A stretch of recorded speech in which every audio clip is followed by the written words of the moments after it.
Beneath the sand of southern Iraq, buried for 5,000 years, there are clay tablets that tell a strange story. The Sumerians, the first people to invent writing, left us accounts of how early humans called the Adamu were created to work for divine beings, and then redesigned to have children on their own. Tonight, we're going to explore what these ancient texts actually say and what they might mean. Welcome, I'm glad you're here. Before we start, where are you right now? In bed with a lamp still on? On the couch as everything goes quiet around you? And what time is it? Late evening when you're winding down? Or the middle of the night when sleep feels far away? Wherever you are, just notice your breathing for a moment. You don't have to change anything. Just feel the air moving in and out. Your body knows how to do this, how to settle, how to prepare for rest. Let your eyes close if they want to. Feel how your body rests against the bed, or couch, or chair. Your shoulders, your back, your legs, everything supported. Nothing you need to do right now. Here's what makes this story so interesting. The Sumerian tablets describe the Adamu as beings who were created, made through a process the texts describe in surprisingly specific detail, but couldn't reproduce. Each one had to be made individually. Then something changed. The divine beings called the Anunnaki decided to redesign them, to give them the ability to have children naturally. Now, scholars interpret this in different ways. Most archaeologists see these as myths, stories that expressed religious ideas, symbolic ways of talking about humanity's origins, maybe metaphors for when people shifted from hunting to farming, and that makes sense.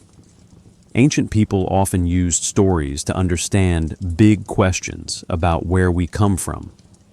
But some researchers read these same tablets differently. They point to the biological details in the texts, the step-by-step descriptions that sound almost scientific. The way the Anunnaki are described less like gods and more like beings with advanced knowledge. They ask, what if the Sumerians were recording something that actually happened? Tonight, we'll look at both possibilities. We'll read what the tablets actually say, consider the evidence, and let you decide what feels right. We'll take our time, moving slowly through this mystery the way you'd explore an ancient ruin, carefully, thoughtfully, with curiosity. If you're enjoying this, I'd appreciate if you'd like the video and subscribe. It helps other people find these stories and lets me keep making them. Now let everything else fade away. Your breath is slowing down naturally. Your thoughts are starting to drift. We have hours together, plenty of time to examine this mystery from every angle, to wonder about what these ancient people were trying to tell us. The tablets have waited 5,000 years. They can wait a little longer while you get comfortable. Ready? Long before the Adamu were said to multiply freely, the world around them followed a slower and more restrictive rhythm. Southern Mesopotamia was not yet shaped by cities or crowded fields. It was a wide and breathing landscape, open to wind, open to water, open to long patience. Life here was possible, but never guaranteed. Continuity was fragile. Survival depended on balance rather than expansion. The land between the rivers was alive with motion.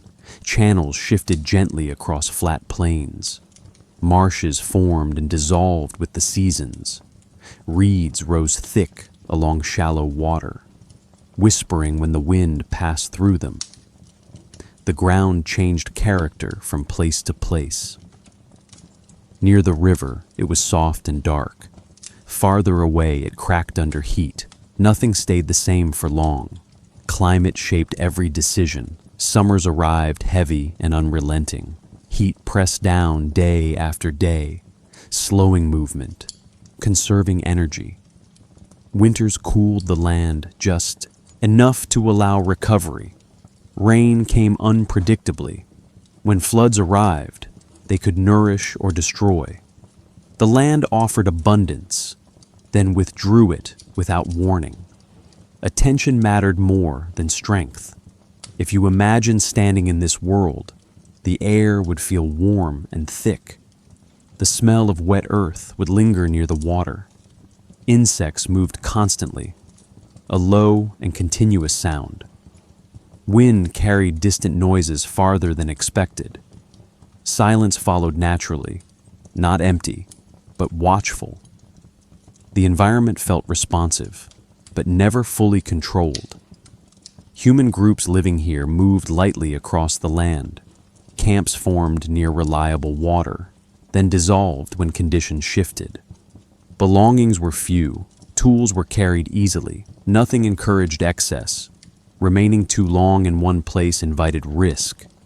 Mobility was safety. Restraint was wisdom. Food sources were temporary. Fish followed channels that changed course. Game migrated. Gathered plants spoiled quickly. Without storage or cultivation, abundance could not be preserved. Each successful season was followed by uncertainty. Children survived, but cautiously. Population growth carried consequences that the land could not always absorb. Perhaps this reality later shaped the idea that early humans were limited, not incapable, but constrained. The Adamu of later texts may reflect this lived experience. Humanity existed, but within narrow margins. Continuity depended on careful balance rather than natural expansion. Above this shifting landscape, the sky remained steady. Stars returned in familiar patterns. The moon traced its cycle faithfully. These movements offered the only true reliability. Time was not measured by numbers, but by return. When a certain star rose, a season followed. When the moon reached fullness, change was expected. The contrast between sky and land mattered deeply. The heavens felt ordered. The earth felt uncertain. Perhaps this difference shaped early thought about balance, about forces above and below. The sky offered reassurance when the land could not. Silence filled much of daily life. Long stretches passed without speech. Observation replaced explanation. People learned to read subtle signs, the color of water, the movement of animals, the feel of wind before rain. Knowledge accumulated slowly, embedded in habit rather than instruction. Memory remained short in this world. Stories were spoken, but rarely fixed. Experience mattered more than record. What could not be carried in the body was often lost. Continuity existed, but only within small groups. Loss was common. Forgetting was natural. Later Sumerian texts seem to look back on this phase with a sense of incompletion, not failure, but limitation. Humanity had not yet crossed a threshold. Life continued, but cautiously. Expansion was possible, yet dangerous. The future remained narrow. Some scholars interpret this as the foundation of the Adamu narrative. Humans, before redesign, represent humanity before agriculture, before storage, before population density reshaped everything. The story expresses transition rather than invention. Others see the language as reflecting anxiety about growth itself. Multiplication meant strain on land, tension within groups, the need for hierarchy. Change demanded justification. Myth provided that justification. Whatever the interpretation, the environment itself tells part of the story. The world before multiplication discouraged excess. It rewarded awareness. It demanded restraint. Humanity adapted, but slowly, within boundaries set by land and water. Stars continued their patient motion overhead. They watched generations come and go. They marked time without concern for outcome. The sky did not rush humanity toward change. It simply remained. Gradually, almost without notice, conditions began to shift. Certain regions proved more stable. Certain water channels lasted longer. Humans lingered. Camp stayed. Familiar places became return points rather than pauses. Memory deepened. From this world of limits, the pressure toward transformation began to form. Not suddenly, not dramatically, but inevitably. And as the land continued its slow cycles, the question of continuity moved closer to the surface, waiting for response. Long before the Adamu were imagined as beings who could multiply freely, existence unfolded within boundaries that were felt every day. Life was not scarce, but it was measured. Growth was possible, but it was cautious. The land allowed survival, yet it quietly discouraged excess. Every increase carried weight. Every addition required adjustment. Continuity was never assumed. Human groups during this period lived close to the edge of balance. They understood instinctively that more people meant more pressure. More pressure meant risk. Food did not last long. Meat spoiled quickly in the heat. Gathered plants lost their freshness within days. Without storage or cultivation, abundance could not be saved for later. What was available now mattered more than what might come next. If you picture a small community near a river bend, you would see careful movement rather than comfort. Fires burned low. Tools were simple and portable. Shelters were light enough to abandon if conditions changed. Children were watched closely. Every life represented investment. Loss was not rare. Memory carried both gratitude and restraint. The rivers shaped this mindset deeply. One season they offered fish and fertile ground. Another season they erased paths and camps without warning. Channels shifted slowly, but decisively. People learned not to attach too strongly to any single place. Stability was temporary. Awareness was essential. Above this uncertainty, the sky remained constant. Stars rose exactly where they had risen before. The moon kept its steady rhythm. These patterns were noticed long before they were named. The heavens became a quiet reference point, something that could be trusted. Time was not counted. It was recognized. Perhaps this contrast shaped early thought about order. The earth changed unpredictably. The sky did not.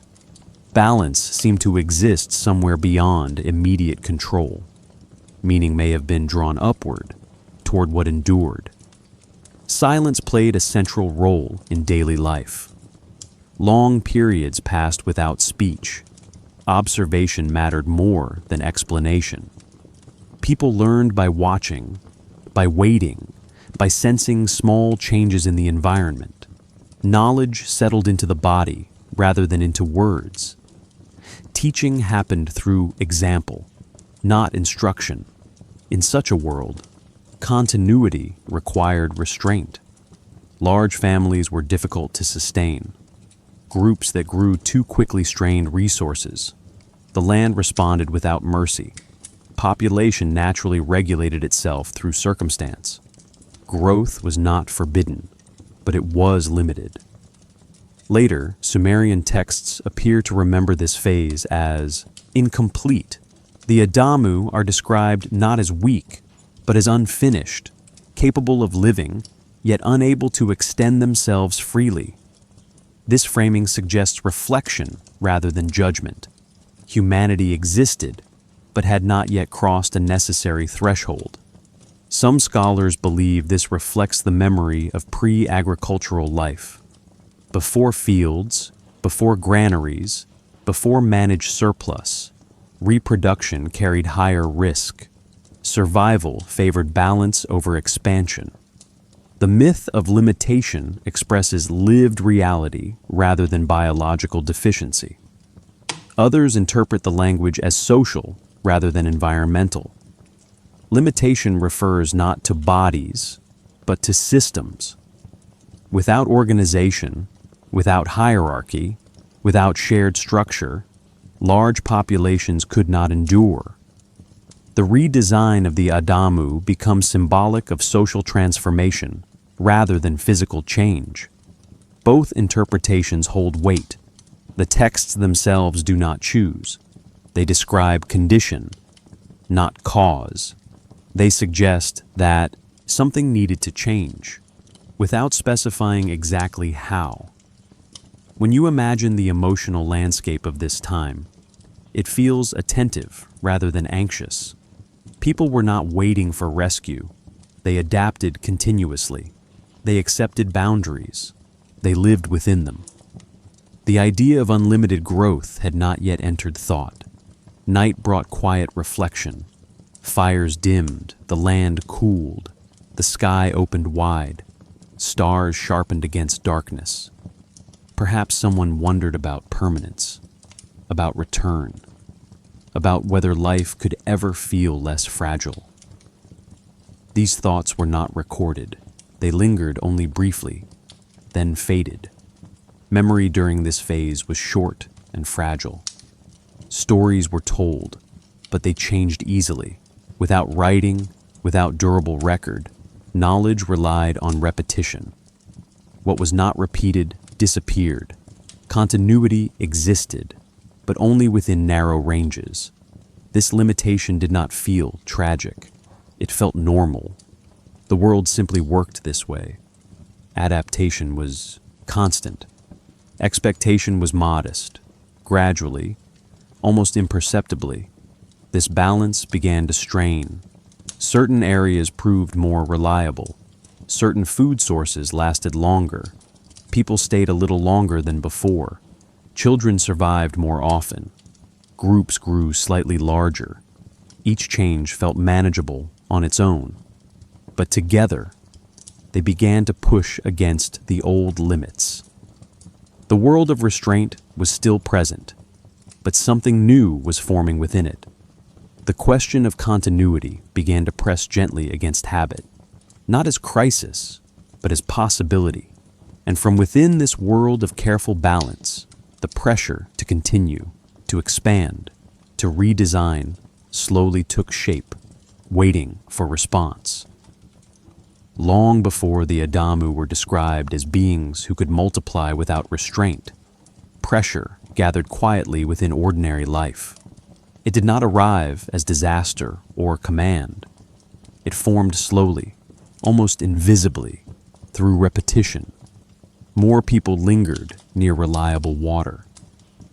Camps returned to the same places.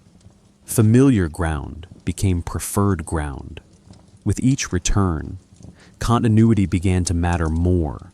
Seasonal rhythms tightened. Floods still came and went, but some channels proved steadier than others. Certain stretches of land renewed themselves reliably after water passed through. People noticed these patterns. They waited. They returned again. Over time, patience reshaped behavior. Movement shortened. Attachment deepened. Staying began to feel possible, even sensible. With lingering came consequence. Children survived more often. Groups grew larger than before. More lives depended on the same space. What once felt balanced now required coordination. Food had to last longer. Knowledge had to travel farther.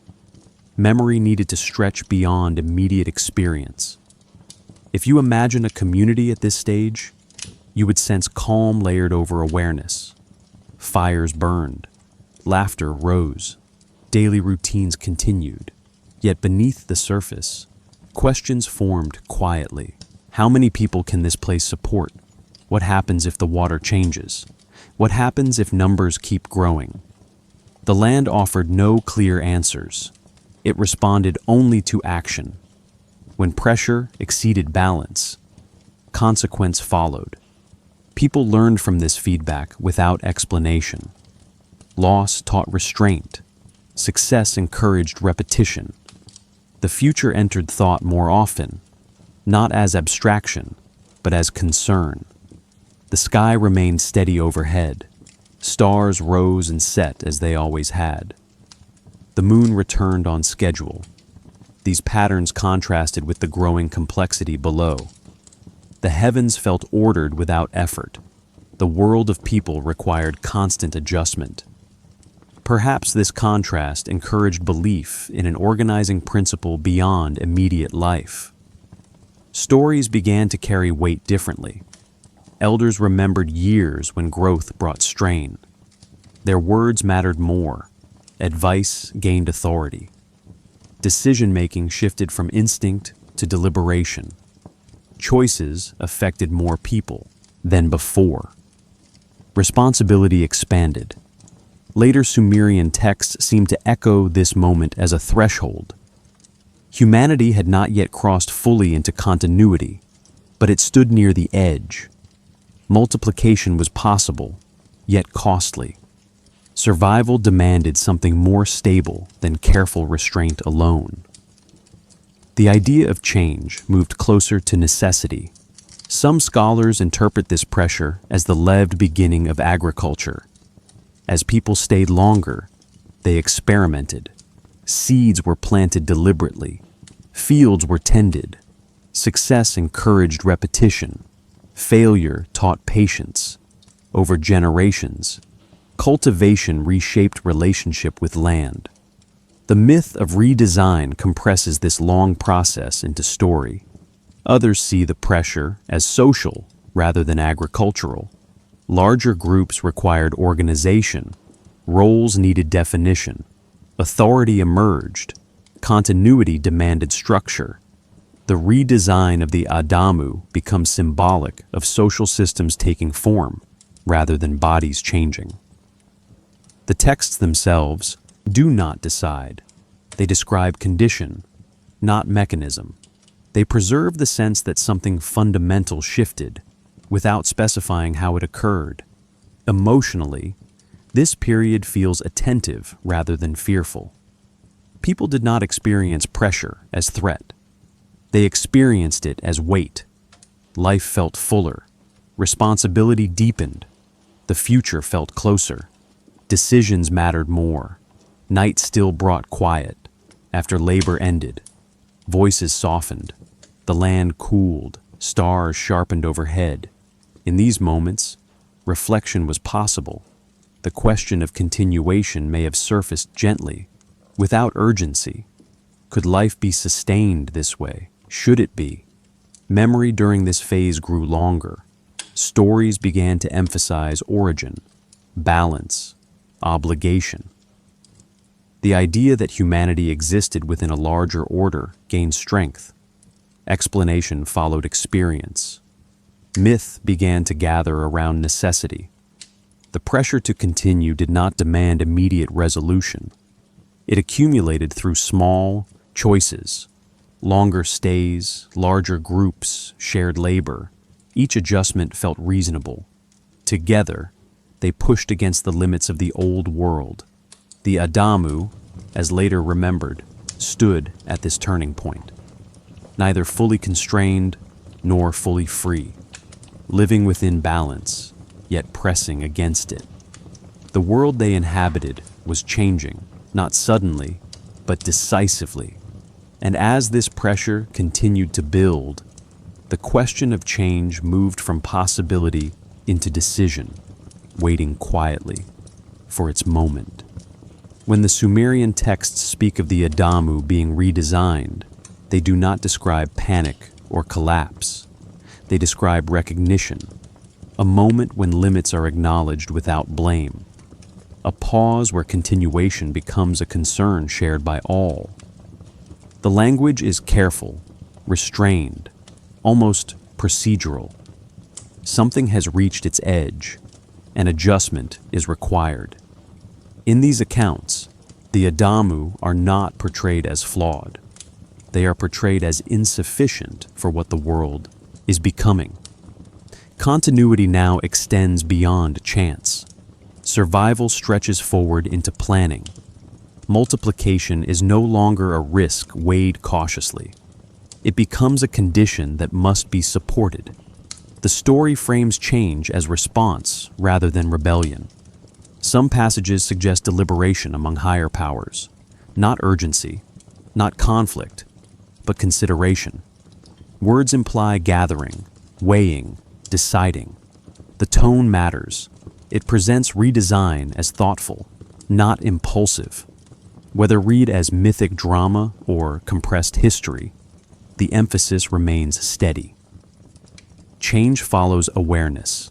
Scholars who favor metaphor often see this moment as the culmination of gradual social shifts. Agriculture deepens. Storage stabilizes food supply. Settlement becomes normal. Bodies do not change overnight, but experience does. Children survive more consistently. Families extend across generations. The future enters daily calculation. The myth gathers these changes into a single turning point. Others pause at the specificity of the language. They notice verbs that suggest enabling, fitting, making capable. They ask why such precision appears if the story is purely symbolic. Archaeology does not confirm intervention. Biology shows continuity. Yet the text's care invites curiosity. It does not speak loosely. If you imagine this redesign as lived experience rather than event, it feels subtle. There is no ceremony recorded, no announcement. Instead, life begins to behave differently. Birth becomes expectation rather than uncertainty. Loss remains, but it no longer defines rhythm.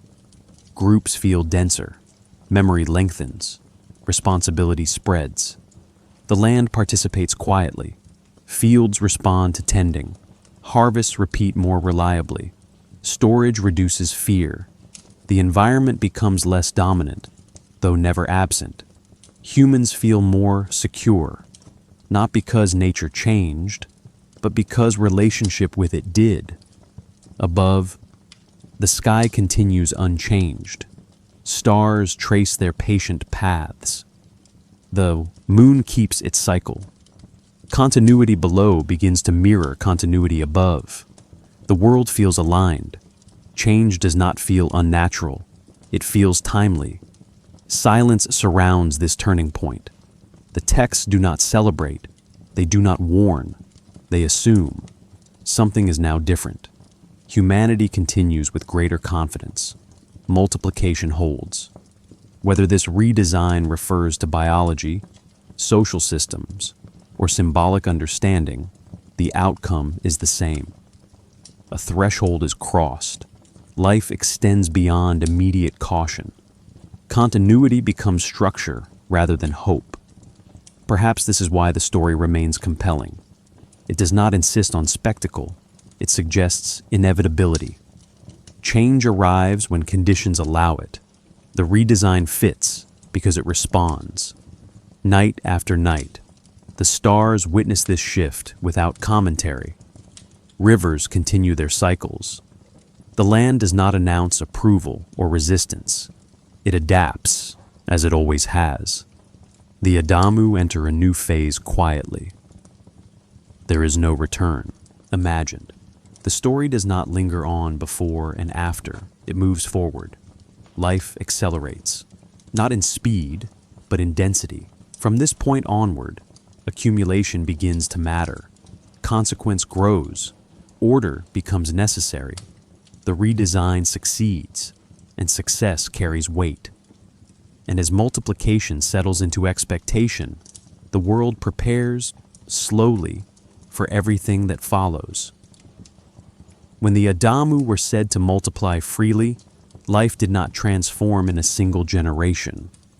There was no sudden break from what came before. Change arrived gradually, carried by accumulation rather than announcement. Each season added a little more density. Each year extended memory slightly farther. Continuity settled in as a condition of living rather than a question to be weighed. Daily rhythms began to feel fuller. More people shared the same spaces. More hands worked the same land.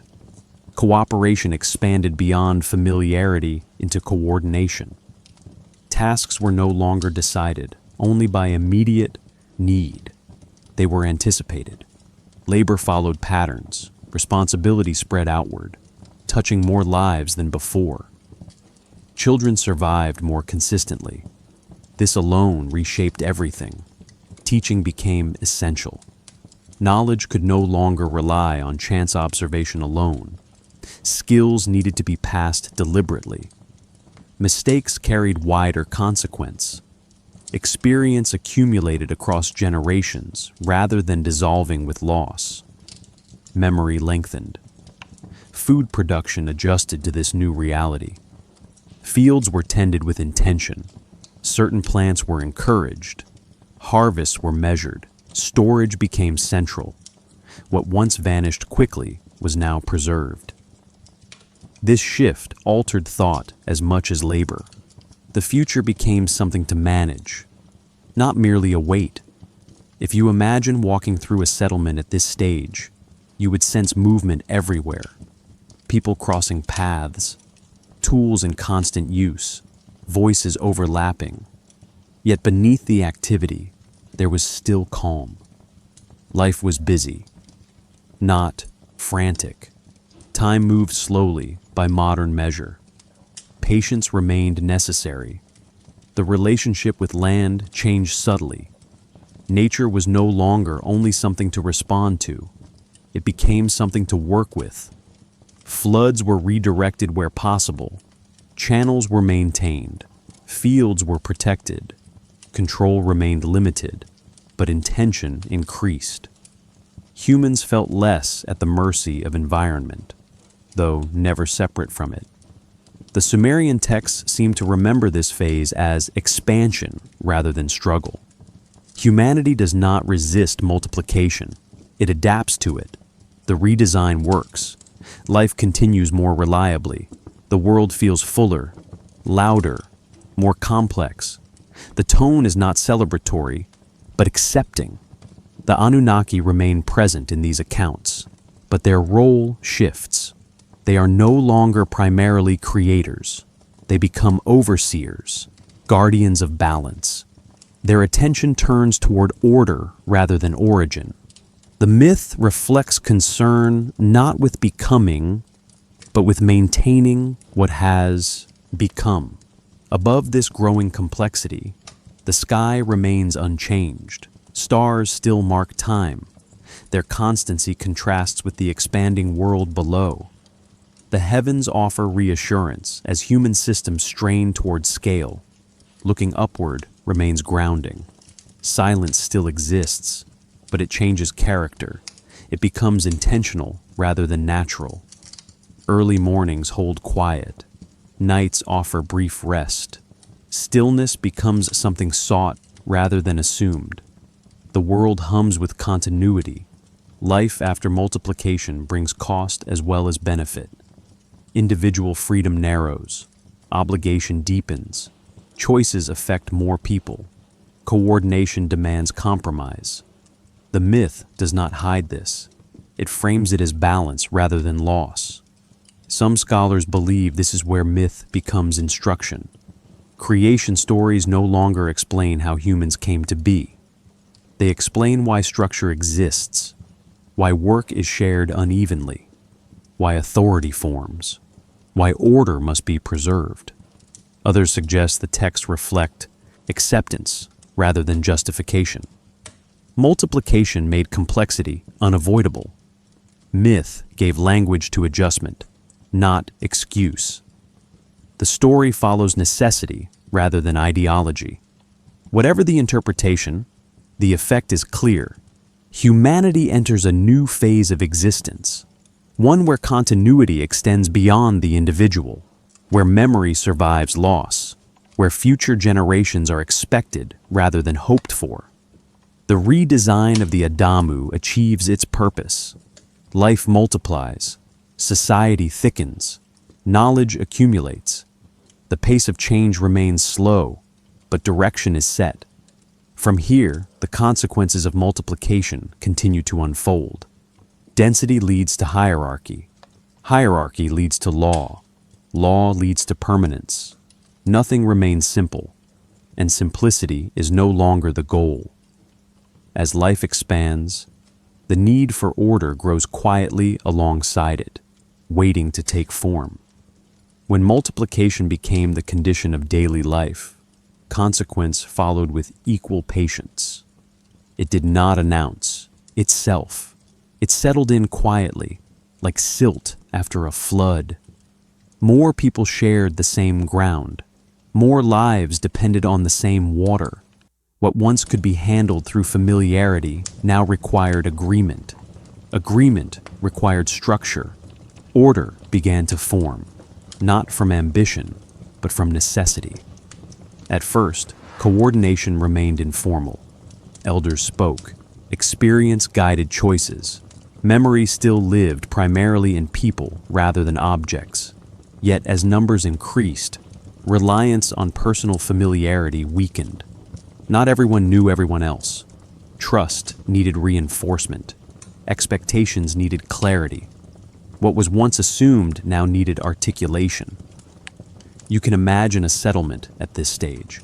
Paths worn smooth by repeated use. Work beginning at first light. Tools passing from hand to hand. Voices overlapping. Disputes arising, then being addressed. Nothing feels dramatic. Everything feels important. The community hums with purpose. Resources required protection. Stored grain had to be guarded.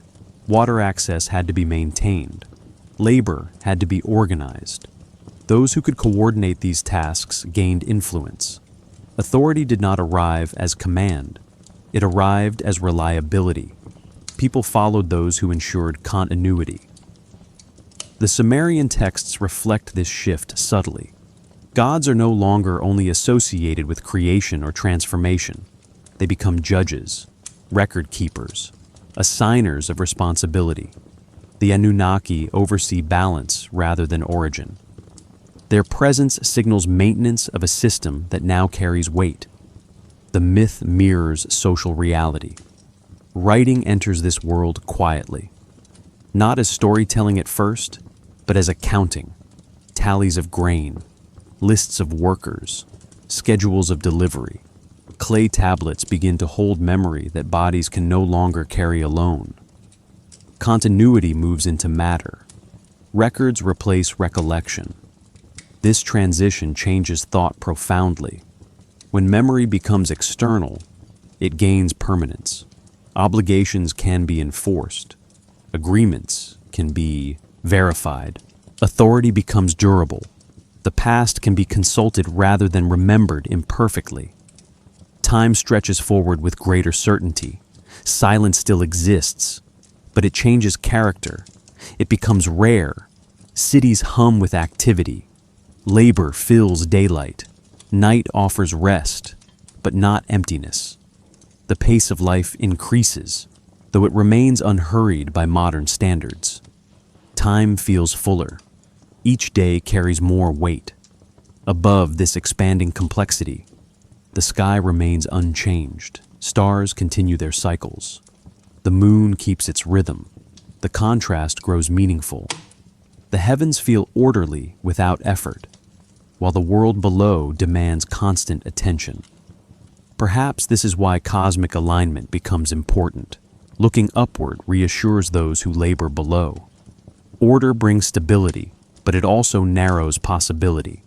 Roles become defined. Expectations harden. Innovation slows. The system prefers continuity over experimentation. This is not failure, it is consequence. Multiplication demands predictability. Some scholars believe this is where myth becomes instruction. Creation stories no longer explain how humans came to be. They explain why hierarchy exists, why labor is shared unevenly, why obedience matters. Myth provides justification for structure that can no longer be avoided. Others suggest the texts reflect acceptance rather than ideology. Multiplication made complexity inevitable. Authority emerged because it worked. Myth followed practice, not the other way around.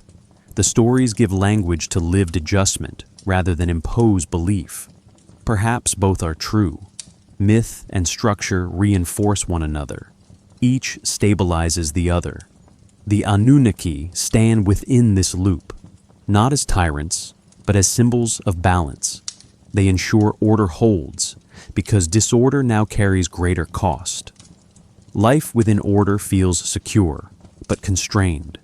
Individual freedom narrows, obligation deepens, choices ripple outward. The weight of decision grows. The myth does not hide this. It frames it as balance, not loss. Stillness becomes intentional. People seek quiet where it can be found. Early mornings, rooftops at dusk, moments beneath open sky. Silence offers relief from density. It restores perspective. As cities grow, walls rise, boundaries harden, identity shifts from group to place. People belong not only to families, but to settlements. Memory becomes collective. Continuity extends beyond living individuals. The redesign of the Adamu proves effective, but demanding. From this point forward, nothing remains simple. Simplicity is no longer expected. The world has changed shape. Humanity has changed with it. And as order settles in, quietly, patiently, the long story of civilization begins to unfold, carrying both stability and strain forward into time. When multiplication settled fully into expectation, life crossed another quiet boundary. What had been adaptation became structure. What had been coordination became system. Continuity no longer depended on memory alone. It required space, symbols, and permanence. Without announcement, civilization began to take shape. Settlements expanded slowly. Homes clustered closer together.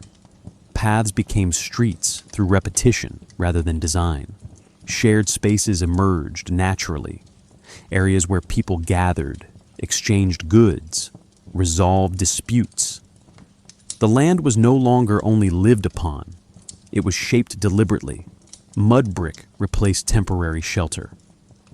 Walls began to rise, not to exclude, but to endure. If you imagine walking through one of these early communities, the air would feel dense with activity. Tools struck earth rhythmically. Voices carried instruction rather than conversation. Smoke drifted from hearths. The smell of grain and clay lingered. Life felt busy, yet measured. No one hurried. Time still moved patiently. Agriculture deepened during this phase. Fields were no longer experimental, they were expected to produce. Irrigation. Channels were maintained carefully. Floodwaters were guided where possible. Labor followed seasonal cycles with increasing precision. The land responded, though never perfectly. Success required constant attention. The presence of surplus changed everything. Food stored beyond immediate need created possibility and tension. Trade emerged. Exchange extended influence beyond local boundaries. Objects traveled farther than people. Ideas followed. Interaction increased. Writing moved beyond accounting. Signs began to represent more than quantity. Names appeared. Titles followed. Memory became layered. Clay tablets recorded obligation, ownership, agreement. Words hardened into reference. The past could now be consulted rather than recalled. The Anunnaki occupy a clearer role here. They are associated with order, allocation, and authority. They do not appear as distant creators. They appear as administrators of balance. Their presence mirrors the human need to regulate complexity. As systems grow, oversight becomes necessary. Above these changes, the sky remains unchanged. Stars still mark time. Their constancy contrasts with the accelerating world below. The heavens offer reassurance. They remind humans that order exists beyond effort. Perhaps this is why temples begin to rise. They connect ground to sky, labor to meaning. Social hierarchy becomes visible, not rigid at first, but emerging. Some people coordinate labor, others specialize in craft. Roles differentiate. Identity expands beyond family into function. The community becomes layered. Silence changes again. It becomes scarce during daylight. Activity fills space. Night restores quiet briefly. Stillness becomes valuable. People seek it intentionally, beneath stars, away from noise. Calm offers perspective in a world growing complex. Some scholars describe this period as the true beginning of history. Writing fixes memory. Cities anchor population. Law stabilizes expectation. Humanity enters a phase where change accumulates rather than resets. The redesign of the Adamu reveals its full consequence here. Others caution against neat boundaries. They emphasize continuity. Civilization did not arrive suddenly. It emerged through countless small adjustments. The myth of redesign compresses centuries into story. It does not invent change. It remembers it. Either way, the transformation is unmistakable. Life now depends on systems rather than individuals. Continuity extends far beyond any single lifespan. Memory survives loss. The future becomes a shared responsibility. As civilization takes form, questions deepen. Order stabilizes life, but also restricts it. Authority preserves balance, but concentrates power. Multiplication sustains society, but demands control. These tensions do not resolve. They persist. The ancient world does not rush to answer them. It lives within them. It builds, it records, it observes, it adapts.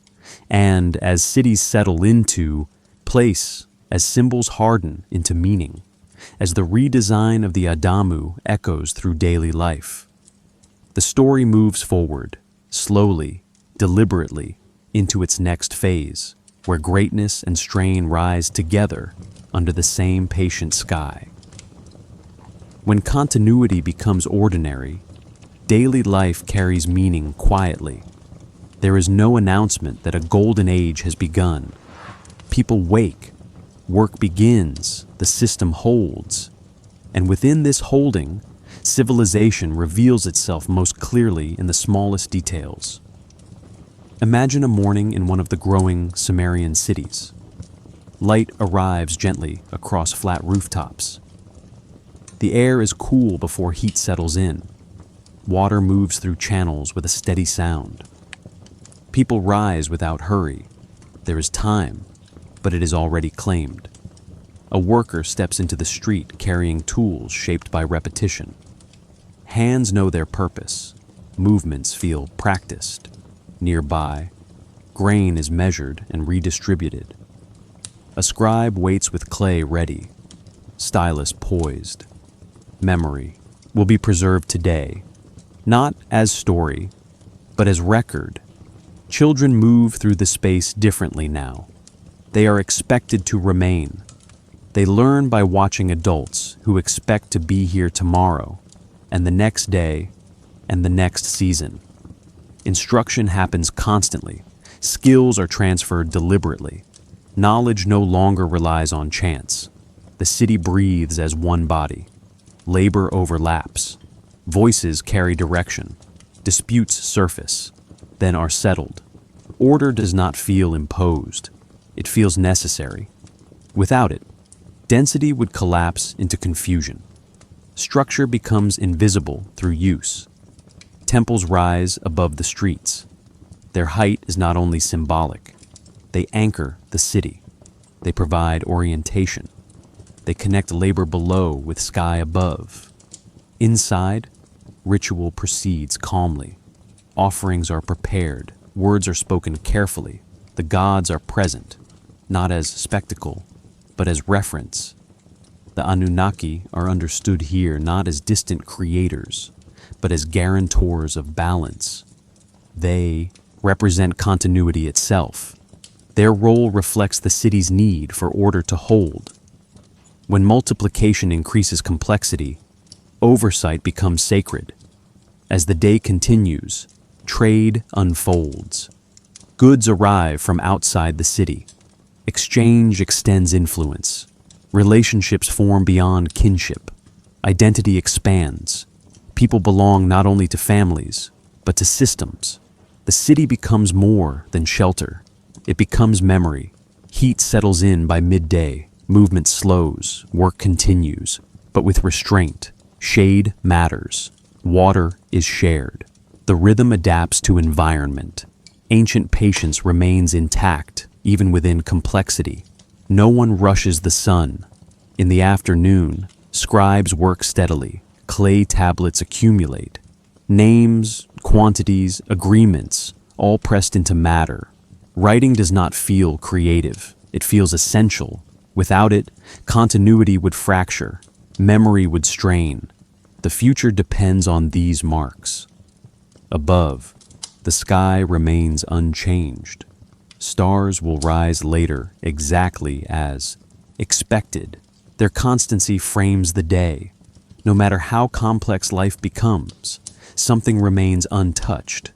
This awareness grounds thought. As evening approaches, activity softens. Fires are lit. Meals are shared. Voices lower. Stillness returns briefly. People gather beneath open sky. The city quiets, though it never empties. In these moments, reflection is possible, not philosophical in modern sense, but attentive. People feel the weight of belonging. Continuity surrounds them. Life feels secure, yet demanding. Freedom exists, but within structure. This is the multiplied world at its height, not dramatic, not loud, functional, ordered, alive. The redesign of the Adamu proves itself not through myth, but through routine. Yet within this success, tension gathers quietly. Density limits flexibility. Systems resist change. Order prefers repetition. These pressures remain unseen during the day, but they exist. The golden age does not announce itself. It simply works. And as stars rise over the city, watching without judgment, the world continues, steady, confident, unaware that balance, once achieved, will one day need adjustment again. From within this ordinary greatness, the deeper questions begin to form, slowly, patiently, beneath the same unchanging sky. When a society reaches its fullest balance, it rarely recognizes the moment. Life feels settled, systems hold, the day unfolds with familiar rhythm. In the multiplied world of Sumer, this sense of stability settles deeply. Nothing feels unfinished. Nothing feels urgent. Continuity appears assured. Cities now function as living frameworks. Streets guide movement naturally. Storage areas anchor food security. Workshops hum with practiced skill. Each part supports the next. The system is not perfect, but it is resilient. It absorbs small disruptions without strain. This resilience becomes invisible through success. Administration grows precise. Roles are clear. Responsibilities are assigned. Records accumulate. Writing no longer feels new. It feels necessary. Clay tablets fill shelves. Tallies are checked. Agreements are enforced. Memory becomes external, reliable, enduring. The city trusts its records. Ritual integrates seamlessly with labor. Festivals mark seasonal transitions. Offerings align with agricultural cycles. The sacred does not interrupt work. It frames it. The gods are not distant. They are present wherever order is maintained. The Anunnaki represent this presence, steady, authoritative, calm. Astronomical awareness deepens quietly. The movement of stars is tracked with patience. Certain alignments signal planting or harvest. Time is divided carefully. The sky becomes a guide rather than a mystery. Humans feel synchronized with cycles larger than themselves. This alignment reinforces confidence, yet alignment carries subtle cost. When systems feel complete, curiosity slows. When order explains everything, questions retreat. Adaptation becomes harder. The golden age rests on accumulated success. But success resists revision. What works well discourages experimentation. Climate shifts gently. Flood patterns adjust over decades. River courses move slowly. These changes do not alarm. They blend into expectation. The city adapts, but only within established rules. Flexibility narrows without notice. Social hierarchy tightens. Authority concentrates. Decision-making centralizes. These changes feel efficient. They feel logical. They do not feel dangerous. And yet, they reduce responsiveness. Innovation requires permission. Permission delays change. Silence still exists, but it becomes intentional. Quiet must be sought. Early mornings, rooftops at dusk, moments beneath open sky. Stillness offers relief from density. It restores perspective. Briefly, the sky remains constant. Stars trace familiar paths. They do not respond to human success. Their indifference becomes contrast. The heavens feel open, while the city tightens. This difference is rarely spoken, but it is felt. Archaeology hints at this phase through repetition. Rebuilt temples follow earlier designs exactly, even when conditions change. Administrative texts increase, while creative variation slows. The city invests energy in maintaining order rather than imagining alternatives. Stability becomes priority. This is not failure, it is consequence. Every system trades flexibility for endurance. The Golden Age hides its depth because depth reveals itself only in hindsight. Those living within it experience continuity, not decline. Myths shift subtly during this time. Stories emphasize judgment, balance, consequence. The relationship between gods and humans grows more formal. Order demands obedience rather than cooperation.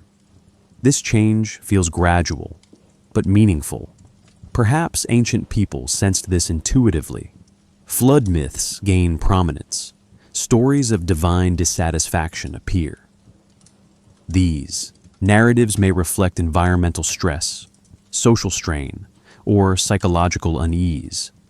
Myth begins to process what administration cannot. Still, beauty remains. Craft reaches refinement. Music sounds. Ritual comforts. Daily life feels meaningful. The Golden Age deserves respect, not idealization. It achieved what it needed to achieve. As listeners, we can hold both truths gently. Admiration for what was built, understanding of what was constrained. The multiplied world stands at its height, unaware that balance, once fixed, will eventually need release. Beneath the surface of order, beneath routine and record, hidden dimensions remain. They gather quietly, they wait, and it is toward these unseen layers, beneath the fullness of order, that our exploration now turns, slowly, carefully, without disturbance. When a civilization appears complete, its greatest movements often happen out of sight. Success does not announce its limits. It settles into routine. In the multiplied world of Sumer, daily life flows smoothly enough that strain becomes background rather than signal. The system holds, and because it holds, few feel the need to look beneath it. Cities continue to function with confidence. Fields produce, storage fills, records accumulate, authority enforces expectation. Nothing feels unstable. The very efficiency of the system creates a sense of permanence. What has been built feels sufficient for what lies ahead. Yet, beneath this surface, subtle pressures accumulate. Not dramatic, not sudden, almost polite. Each adjustment made to preserve order reduces flexibility slightly. Each rule clarifies behavior, but narrows response. Each record fixes memory, but limits reinterpretation. The system prefers what is known. You can sense this by returning to the streets. Movement follows established paths. Work repeats familiar sequences. Innovation exists, but cautiously. Change must fit within structure. Anything unfamiliar is evaluated slowly. The city rewards reliability more than imagination. The Anunnaki reflect this shift clearly. In later texts, their role emphasizes judgment, assignment, consequence. They are guardians of balance rather than partners in creation. Their authority mirrors human administration. As society centralizes, divinity does as well. Order reinforces itself. Above the city, the sky remains constant. Stars trace paths that never vary. Their consistency once offered reassurance. Now it becomes contrast. The heavens remain open, while life below tightens. This difference is rarely spoken aloud, but it is felt in tone and ritual. Environmental change continues quietly. Rivers adjust course over decades. Floods arrive slightly differently. Soil composition shifts. These changes are gradual enough to be absorbed, but not fully addressed. The system responds within its limits. It adapts, but only as much as tradition allows. Archaeological layers reveal this conservatism. Rebuilt structures follow earlier designs precisely. Even when conditions change, form remains fixed. Innovation slows. Standardization increases. Efficiency replaces experimentation. This feels logical. It also carries cost. Social roles harden. Hierarchies become more pronounced. Access to resources concentrates. Decision-making narrows. These developments stabilize order, but reduce resilience. When systems become too refined, they struggle to absorb disruption. Stillness remains, but it is harder to find. Quiet must be chosen intentionally. Early dawn, high rooftops, moments away from record and obligation. Silence becomes refuge rather than foundation. Perhaps ancient people sense this pressure intuitively. Myths shift tone. Stories emphasize warning rather than promise. Flood narratives gain detail. Divine dissatisfaction appears. These stories may not record events, but they reflect feeling. Anxiety enters myth when administration cannot process it. Yet life does not feel like decline to those living it. Craft remains refined. Ritual continues. Music sounds. The city fulfills its purpose. The golden age is real. It simply carries depth unseen by those within it. This is the paradox of success. What works well discourages change. Stability resists adaptation. The very systems that preserve continuity can inhibit response. The ancient world understood this quietly, without framing it as failure. As listeners, we can hold this gently, respect for what was achieved, awareness of what was concealed. The multiplied world did not collapse suddenly. It accumulated pressure patiently, beneath routine, beneath record, beneath authority. Something waits. Change rarely announces itself. It gathers. It listens. It remains unseen until conditions demand response. And it is toward these hidden layers, beneath the surface of success, that our journey now turns, slowly, carefully, without urgency, listening for what order could not name. When we look beneath what appears stable, another world begins to emerge. Not a world of collapse, but one of quiet accumulation. Beneath order, beneath record, Beneath the confidence of routine, layers of meaning remain unseen. These layers do not announce themselves.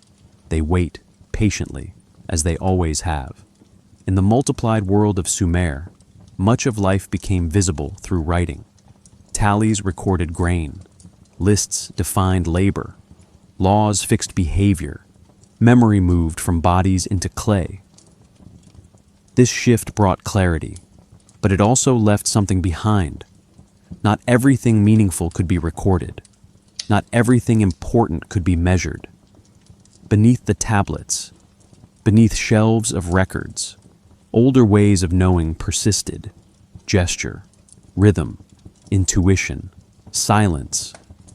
These forms of understanding did not disappear. They simply withdrew from official attention. The unseen continued alongside the documented. Archaeology reveals this layering clearly. Beneath temples, earlier, foundations remain. Each new structure was built carefully atop what came before. Nothing was erased. It was covered. Height accumulated through respect for the past. The unseen carried the visible. The old supported the new. These buried layers were never meant to be revisited. Builders sealed them deliberately. They understood that continuity required covering as much as revealing. What was hidden still mattered, but it did not need constant attention. Memory could rest. Some construction techniques still puzzle modern researchers. Massive platforms of mud brick, aligned with precision, built without metal tools. Drainage systems beneath sacred spaces. Planning embedded in repetition rather than blueprint. These achievements do not shout. They endure quietly. Perhaps what feels mysterious now was simply familiar then. Knowledge passed through practice rather than explanation. Skills moved through hands, not text. What appears lost may simply have been lived rather than recorded. Silence plays a central role here. Much of ancient life unfolded without commentary. Observation mattered more than description. Understanding deepened through repetition. Stillness allowed pattern to be noticed. Patience replaced urgency. Modern science adds clarity, but not closure. Geology explains soil layers. Astronomy reconstructs ancient skies. Linguistics traces shifts in meaning. Each discipline illuminates one aspect, while leaving others untouched. The past remains partially veiled. Alternative interpretations find space in this veil. Some imagine advanced knowledge forgotten. Others suggest symbolic thinking misunderstood. Mainstream scholarship emphasizes gradual development and human ingenuity. Evidence supports patience, labor, continuity. Still, not every question settles. What if the desire to uncover everything misunderstands the nature of ancient worlds? Transparency was not a goal. Stability was. Certain knowledge belonged to specific contexts. Some truths were experiential rather than verbal. Silence was part of design. The Anunnaki occupy this hidden dimension comfortably. They are not fully explained because they were not meant to be. They function as frameworks rather than characters. They hold together ideas of order, obligation, continuity. Their power lies in usefulness, not definition. When we walk through ruins today, much remains unseen beneath our feet. Entire cities lie below ground. Walls, homes, streets. Memory waits in layers. Excavation reveals only fragments. The rest remains intact, undisturbed, patient. Stars still move above these buried worlds. They mark time without concern for discovery. The sky does not change when we uncover something new. Its indifference is calming. It reminds us that not everything hidden needs exposure. Perhaps the greatest misunderstanding of the past is the belief that it wanted to be explained. Ancient societies did not seek total clarity. They lived within Ambiguity comfortably. Contradiction did not threaten meaning, it enriched it. Stillness becomes instructive again. When archaeologists pause, tools set aside, light fading, the ground remains unchanged. It does not rush to reveal itself. It has waited thousands of years already. It can wait longer. The unseen is not absence, it is depth. Beneath order and record, beneath success and strain, something continues quietly. It does not demand attention. It invites humility. It reminds us that knowledge has limits, and that those limits need not disturb us. As we move deeper into these hidden dimensions, we do so gently, not to conquer mystery, but to sit beside it, not to extract answers, but to notice what remains when explanation ends. And in that noticing, the ancient world feels closer, calmer, more honest than certainty ever could. When meaning cannot be fixed, it learns how to endure. In the Sumerian world, shaped by multiplication and order, symbols did not aim for precision. They aimed for usefulness. They remained open, adaptable, capable of carrying different understandings at the same time. This openness allowed them to survive long after the people who first shaped them were gone. Creation stories were not treated as explanations to be proven. They were frameworks to be lived within. When the Adamu were described as being redesigned, the language did not insist on mechanism. It described outcome. Humanity could now continue itself. Everything else remained flexible. The story did not close around a single meaning. Modern readers often seek clarity here. They want to know whether these texts describe biology, society, or imagination. Ancient listeners may not have felt the need to choose. Symbolic thinking allowed multiple layers to coexist without conflict. A story could be true without being literal. It could be instructive without being historical. Art reflects this clearly. Figures appear with wings, radiant, crowns, objects held carefully in hand.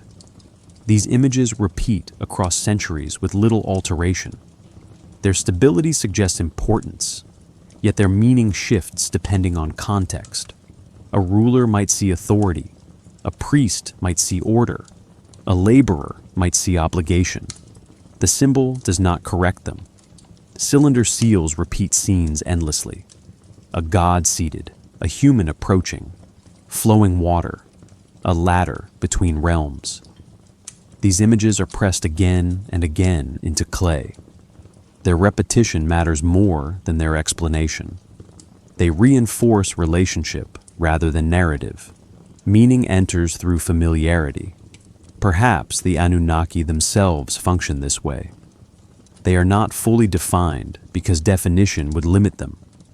They represent forces, roles, conditions. They explain why work exists, why order matters, why continuity carries obligation. They do not need precise form. They need consistency. Modern scholarship approaches these symbols cautiously. Most scholars emphasize metaphor. They connect creation stories to agriculture, social hierarchy, environmental adaptation. These interpretations fit evidence well. They explain why such myths emerged where they did. They ground story in experience. Others notice patterns that feel less local. Similar motifs appear across cultures, separated by distance and time. Beings descending, humans receiving instruction, sudden shifts in capability. These parallels do not prove connection, but they invite curiosity. Symbols travel easily. Ideas migrate faster than people. Science offers grounding without erasure. Genetics traces human continuity. Archaeology shows gradual development. Linguistics reveals how language compresses meaning over time. These tools clarify process, but they do not dissolve mystery. Explanation satisfies one level. Wonder remains at another. Silence plays a role again. Much of what ancient people believed was never written down. Writing captured what needed permanence, not what felt obvious. Belief lived in practice. Ritual carried meaning without description. The absence of explanation does not imply absence of thought.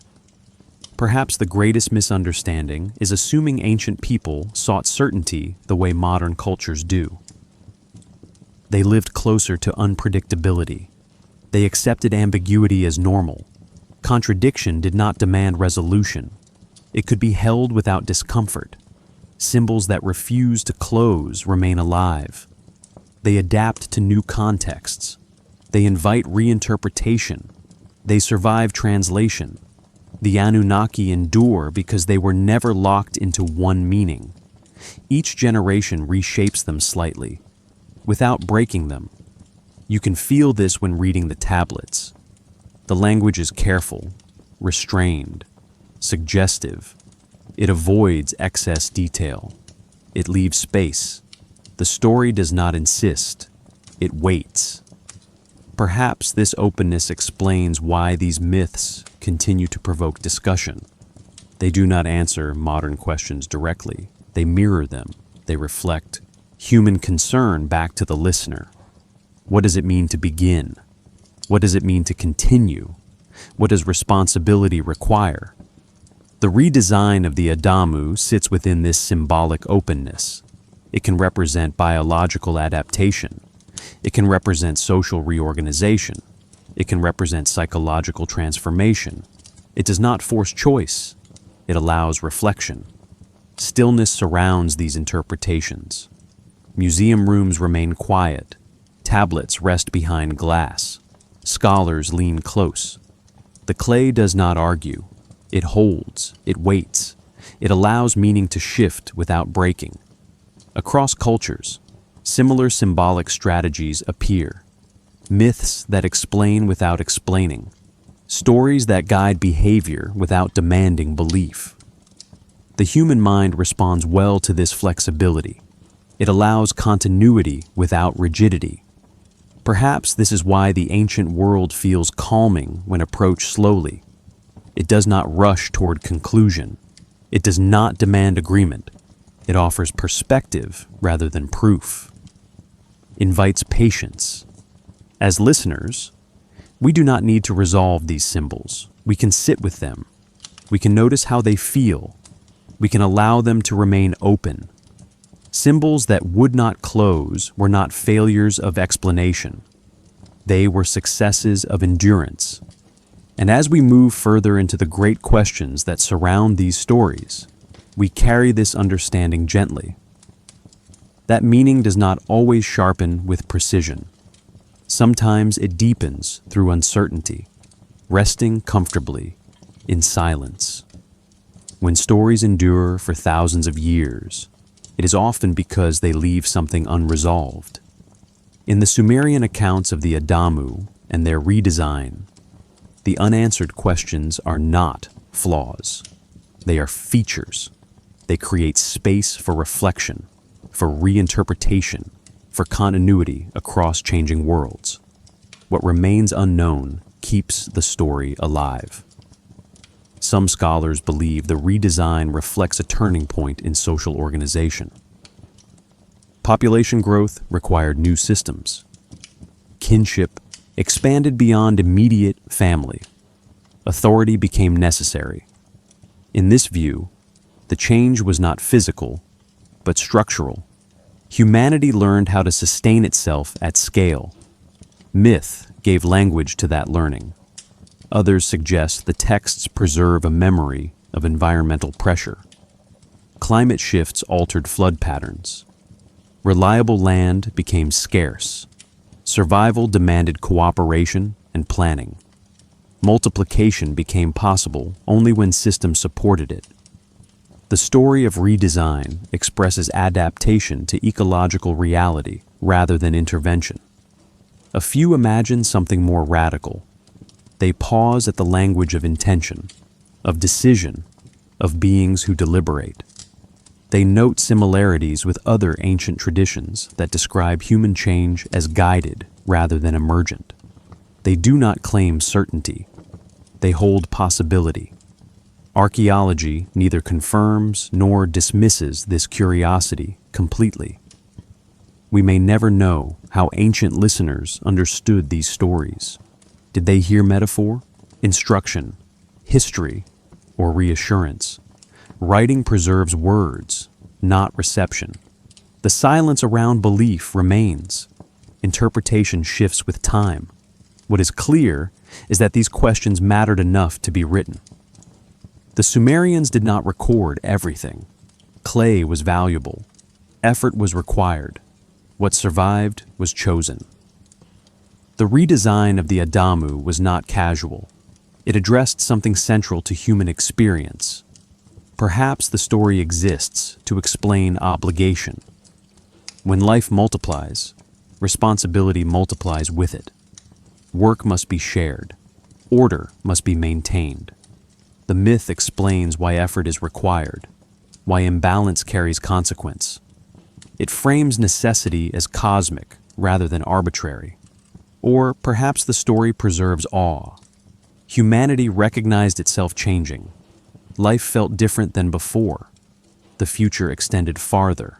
Identity shifted. The myth marks that threshold. Honoring transformation without fully understanding it, we may never know which interpretation comes closest to ancient intention. And perhaps intention itself varied. Stories live differently in different minds. Meaning shifts with context.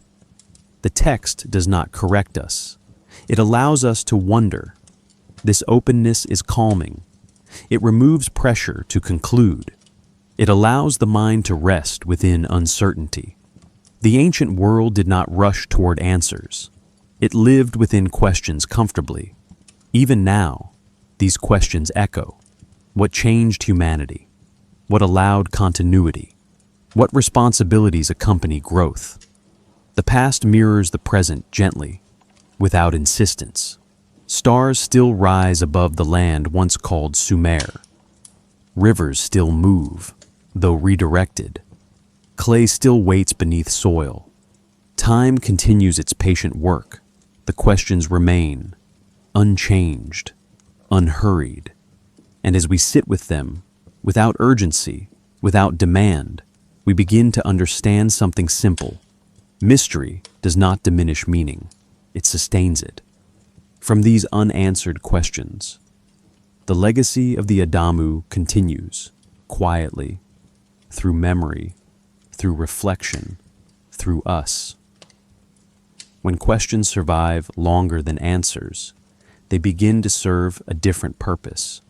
They stop demanding resolution and start offering perspective. In the Sumerian story of the Adamu and their redesign, this shift feels intentional. The texts do not hurry toward certainty. They pause, they circle, they leave space. And in that space, meaning settles gently rather than sharply. Some scholars believe this restraint reflects intellectual maturity rather than limitation. The ancient world did not assume that every cause could be named. Life unfolded amid forces too large to control. Rivers, seasons, birth, death. Certainty would have felt dishonest. Acceptance became wisdom. Not knowing was not weakness, it was realism. In this light, the redesign of the Adamu does not need full explanation. It names a transformation without exhausting it. Humanity changed. Continuity became possible. Responsibility followed. How exactly this occurred mattered less than acknowledging that it did. The story frames consequence rather than mechanism. Others suggest that uncertainty itself carried social value. A myth that remains open can unify people with different experiences. Farmers, priests, laborers, leaders could all hear the same story and find relevance. Closure would have excluded. Ambiguity included. The myth became a shared container, rather than a fixed doctrine. When modern readers approach these texts, impatience sometimes appears. We want clarity. We want to know whether the story describes biology, society, or imagination. The ancient world did not organize thought this way. Categories blurred. Experience mattered more than classification. A story could be many things at once without conflict. Perhaps this difference explains why these myths still feel alive. They do not collapse under scrutiny. They adapt. Each era finds something new in them. They survive not because they answer questions, but because they continue to ask them. Silence plays a role again here. The tablets speak, then stop. Lines break. Passages end without conclusion. Gaps appear. These absences are not accidental. They are part of transmission. Meaning is allowed to trail off, leaving room for thought.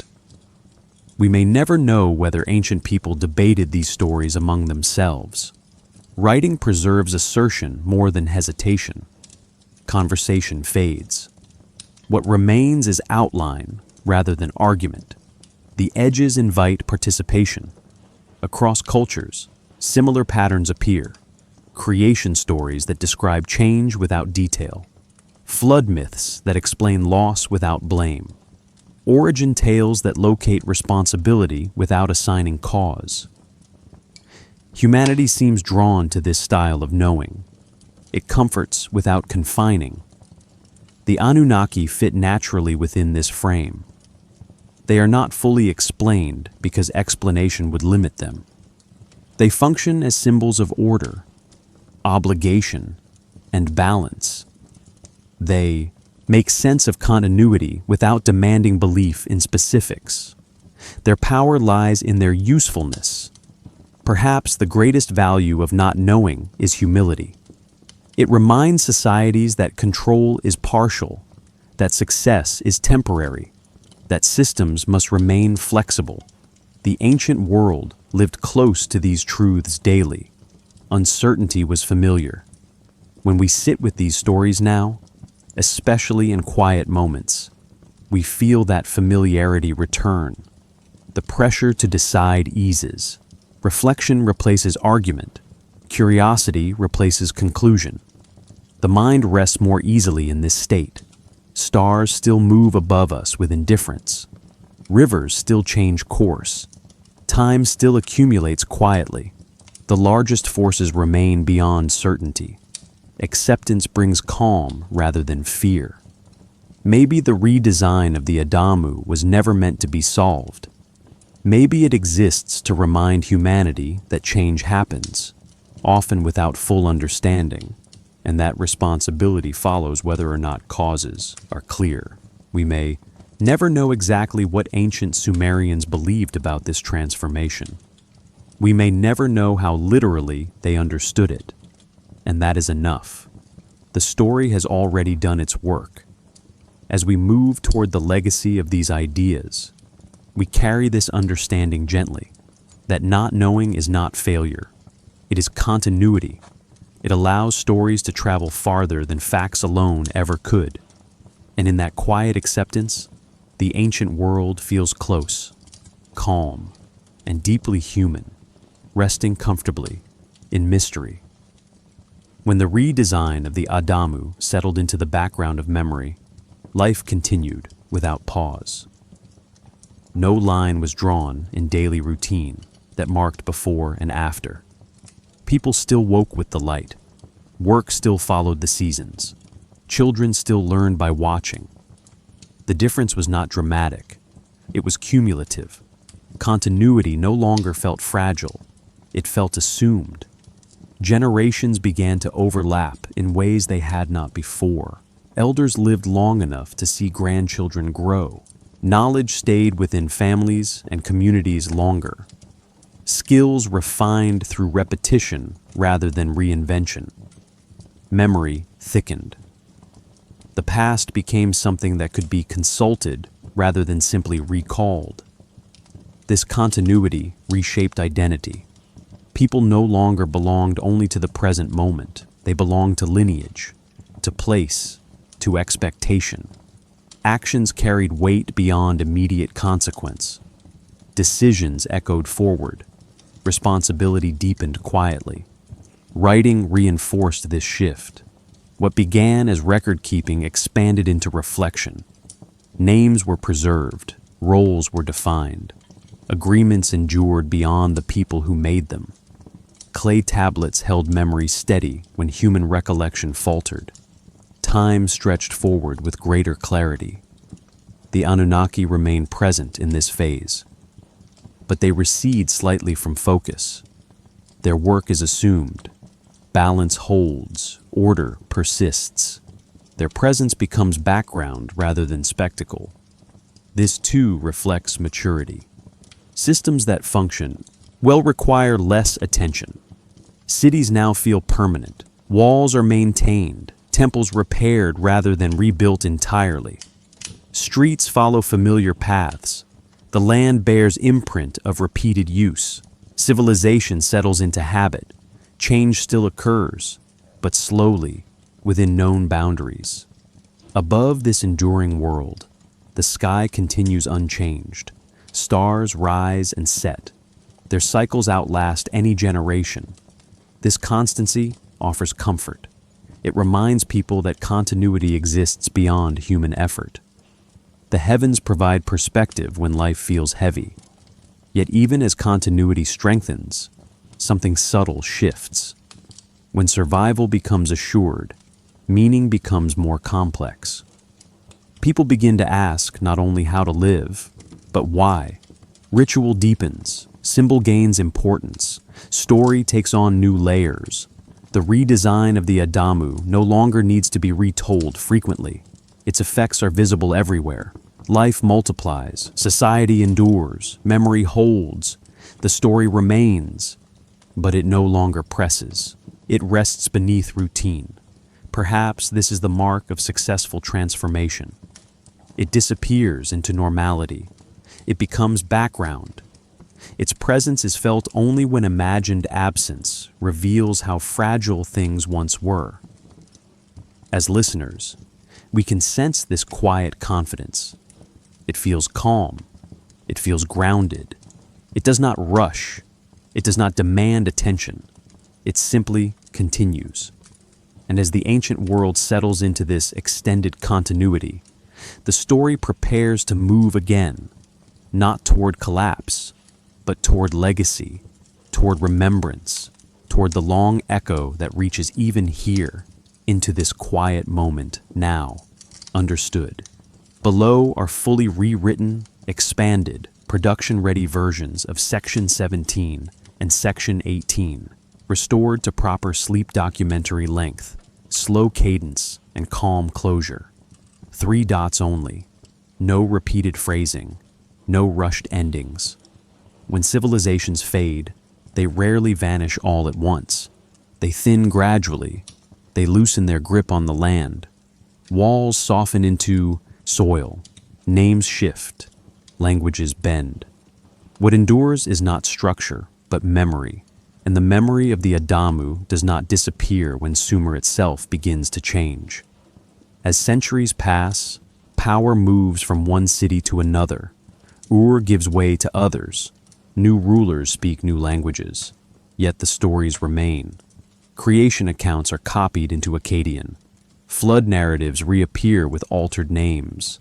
The Anunnaki are reshaped, but never erased. Memory adapts rather than breaks. What continues is not belief, but pattern. The idea that humanity was once different. The idea that continuity required change. The idea that order carries responsibility. These themes travel quietly across generations. They survive because they remain useful. Even when writing shifts, oral tradition carries what tablets cannot. Stories move through song, through ritual, through habit. Parents explain the world to children using images older than cities. Elders repeat what mattered most. The shape of meaning survives even when words change. Then comes silence, long silence. cities empty, canals dry, the land settles. For generations, the ruins are simply part of the landscape. People walk over them without knowing. Beneath their feet, libraries wait. Homes remain intact. Streets hold their outlines. Memory sleeps. Rediscovery arrives without urgency.